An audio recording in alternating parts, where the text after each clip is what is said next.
A White Christmas in LA. I never wrote a letter to Santa before this year. This year was different. Even though I really wanted an Xbox like my friends, I didn't even ask for that. I asked Santa if he could bring my mom back.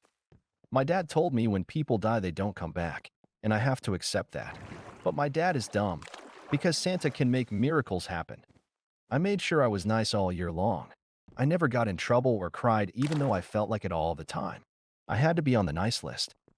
Christmas Eve, I left out milk and cookies, the good kind, and made sure I was in bed really early. And even when I heard a bump in the night, I stayed in bed. Early in the morning, I couldn't wait anymore and got out of bed. It was still dark out, and outside my window there was snow. I couldn't believe it. I'd never even seen snow, and Santa made it snow on Christmas. It must have meant he granted my wish. I went down to see the Christmas tree, and there were less presents than usual. That also made sense because my mom was my present and she had to be here somewhere. I ran upstairs to wake up my dad. Dad, Dad, Santa brought Mom back. I just can't find her. He sat me on his bed and got real serious. Buddy, Mom isn't coming back. We've talked about this, okay? But the presents and the snow. Snow. Dad ran to the window and looked really scared. He turned on his TV and every station had the same screen. The Yellowstone volcano has erupted. Take shelter. Do not go outside. Story 2. Virus. January 1st, 2024, 001. Another year had come. Not that I cared about my best friend Hank in the condition he was. If I had been minutes later, he would have been gone. A machine breathing for him, tubes attached to his body, he was one of the lucky ones. January 5th, 2024, 7 o'clock. I sat at home with Hank by my side, clutching him tightly. 3 days ago he opened his eyes, and yesterday he came home. He still needed some help, but he was recovering. January 7th, 2024, 8 o'clock. It was a miracle. Hank was better. We sat catching our breath after our morning run. I joked with him that we hadn't done this since last year, and he just rolled his eyes. My smile slipped a little when I looked into his chestnut brown eyes. Eyes that had been so bright and clear, they were different somehow. Not wanting to ruin the mood, I hugged him, and we headed inside for breakfast. January 15th, 2024, 9:15. At work, my coworkers and I were transfixed by the morning news. Cases of the mystery virus were spreading like wildfire.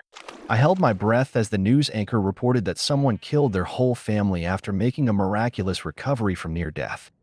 This wasn't the only video. The internet was full of the same.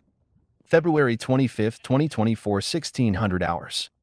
I rushed through the neighborhood, ducking from car to car, keeping my footsteps and breathing quiet. In the distance, I could hear the carnal cries of the beasts that walked among us. My house was just ahead, a short dash to safety. The beasts are not smart enough to open doors, but they are strong. If any of them see someone entering a building, they'll force their way in. Their sense of smell is keen too, which is why I kept the meat that was in my freezer once the power went out. I took his food and headed to the basement. He knew my scent and stayed quiet as I opened the door. From the top of the stairs, I looked at him, fresh meat in my hands. His once brown eyes were a milky white. His golden locks were all but gone, barely a patch of fur left on his body. I took his food and headed to the basement. He knew my scent and stayed quiet as I opened the door. From the top of the stairs, I looked at him, fresh meat in my hands. His once brown eyes were a milky white. His golden locks were all but gone, barely a patch of fur left on his body. I tossed the food down to him, inside the range of his chain. I don't know if they needed to eat, but I couldn't starve him. What sort of pet owner would I be if I didn't feed my dog? Story 3. The Summoning. After hours of work, he finally did it. The boy that looked to be no older than 15 stepped back and looked upon his masterpiece. Or so he called it. It was what looked to be a summoning circle complete with the candles and offerings that the book said he'd need. All that was left to do was spill some of his blood on there and let everything else unfold. Carefully, he took a knife and pressed it to his skin, hard enough to draw blood but not leave a permanent mark after it heals. It was almost as if he'd done this before. As soon as the blood hit the outlines of the circle, flames rose out from every line he drew on the pavement. After they had died down, the teen could see a figure standing before him. He was much taller than the boy and wore a neatly kept suit which would make anyone think he was just your average businessman. "Why have you summoned me?" the figure asked with a booming voice. "I want to make a contract with you," the little boy replied softly. The man sneered and hissed, What could a young man such as yourself possibly want from me? Eh, a good reason to live, the boy replied in almost a whisper. He looked down as he said so, and could only manage the saddest of smiles when he looked back up. I hope that's not asking too much from you. The man regarded him with a thoughtful look. He could see now that the boy wasn't very neatly kept. His clothes were all tattered, and his hair looked like it hadn't been washed in weeks. The man was just about to reply when he noticed something on the boy's arms. Quickly, he grabbed one of his arms and examined it with an almost angry expression as the boy tried to wiggle free from his grasp. Why have you done this? The man boomed, his face red with anger. Who made you want to do this? The boy, shocked, answered, I'm only an inconvenience to the people I love the most. I've tried to take myself out of their lives many different ways, but everything just keeps getting worse. The boy looked up at the man and chuckled. I figured if I summoned you, you could at the very least give me a reason to stay alive. The man pulled the boy up and hugged him tightly. After what seemed like forever, he finally asked, Would you like to come back with me to the underworld?